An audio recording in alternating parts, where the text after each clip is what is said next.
Pasti kalian semua pernah melihat darah ya. Mungkin darah kamu sendiri ketika tak sengaja terjatuh di jalan. Keluar deh cairan berwarna merah dari bagian yang terluka. Sebenarnya apa sih darah itu? Singkatnya, darah diperlukan supaya kita bisa tetap bertahan hidup. Kamu bisa membayangkan darah seperti perahu di sungai yang mengangkut bahan-bahan yang diperlukan seperti oksigen dan nutrisi ke tempat-tempat yang membutuhkannya. Perahu juga membawa bahan-bahan yang tidak diperlukan, seperti zat racun ke tempat pembuangannya. Meskipun darah adanya di dalam tubuh, kamu tetap bisa merasakan pergerakannya loh. Coba deh letakkan tanganmu di dada atau di pergelangan tangan. Kira-kira apa yang kamu rasakan? Iya, kamu akan merasakan detakan jantungmu atau denyutan nadi di pergelangan tanganmu. Detakan atau denyutan tersebut adalah tanda adanya peredaran darah di dalam tubuhmu. Organ yang berperan dalam sistem peredaran darah adalah jantung dan pembuluh darah. Letak jantung berada di tengah dada agak ke sebelah kiri dengan ukuran kira-kira sebesar kepalan tangan. Jantung terdiri atas 4 ruang yaitu serambi kanan, serambi kiri, bilik kanan, dan bilik kiri. Antara bagian kanan dan kiri jantung dibatasi oleh sekat. Fungsinya untuk mencegah bercampurnya darah bersih yang mengandung oksigen dengan darah kotor yang mengandung karbon dioksida. Jantung berfungsi untuk memompa darah. Denyutan jantung terjadi karena otot-otot jantung berkontraksi dan berelaksasi. Otot penyusun bilik jantung lebih tebal daripada otot penyusun serambi jantung. Hal ini karena tugas bilik jantung lebih berat, yaitu harus memompa darah keluar dari jantung. Nah, di antara serambi dan bilik jantung juga terdapat katup jantung.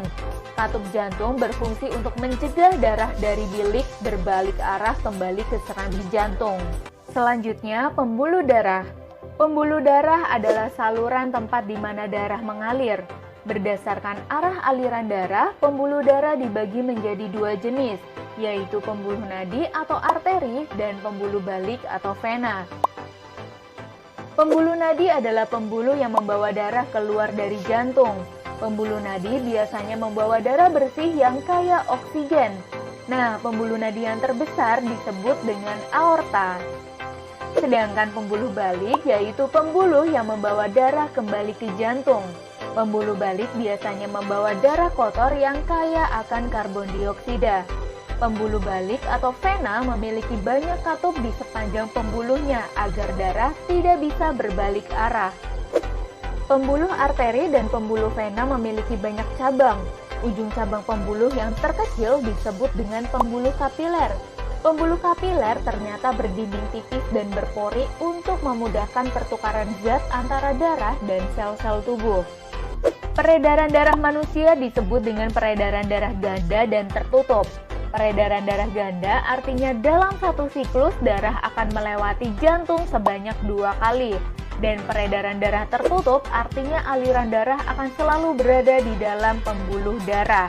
Ini berbeda dengan peredaran darah di banyak jenis hewan seperti serangga, udang, dan kerang, di mana darah tidak berada dalam pembuluh tapi langsung menyelimuti organ dan jaringan tubuh.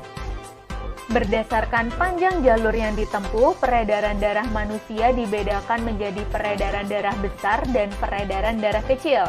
Peredaran darah besar berlangsung dari jantung ke seluruh tubuh kecuali paru-paru dan kembali ke jantung. Sedangkan peredaran darah kecil berlangsung dari jantung ke paru-paru dan kembali lagi ke jantung. Untuk lebih jelasnya, berikut perjalanan darah secara lengkap. Bilik kiri akan memompa darah bersih untuk diedarkan ke seluruh tubuh melalui pembuluh nadi. Darah bersih terus mengalir di sepanjang pembuluh nadi hingga akhirnya masuk ke pembuluh kapiler di dekat sel-sel tubuh. Pada pembuluh kapiler terjadi pertukaran zat, gas oksigen, dan nutrisi dalam darah akan masuk ke sel-sel tubuh. Sebaliknya, gas karbon dioksida dan sisa metabolisme lainnya akan keluar dari sel-sel tubuh. Setelah pertukaran tersebut, darah bersih berubah menjadi darah kotor yang kaya karbon dioksida. Darah kotor kemudian dibawa kembali ke jantung melalui pembuluh vena dan masuk ke serambi kanan. Darah kotor di serambi kanan akan masuk ke bilik kanan. Bilik kanan akan memompa darah kotor ke paru-paru melalui arteri pulmonalis. Di dalam paru-paru terjadi pertukaran gas karbon dioksida dalam darah dengan gas oksigen. Kini darah kotor kembali menjadi darah bersih yang kaya oksigen. Darah bersih kemudian dialirkan kembali ke jantung melalui vena pulmonalis dan masuk ke serambi kiri, lalu masuk ke bilik kiri. Nah, di bilik kiri akan kembali memompa darah bersih ke seluruh tubuh. Proses ini akan terjadi secara berulang dan terus-menerus.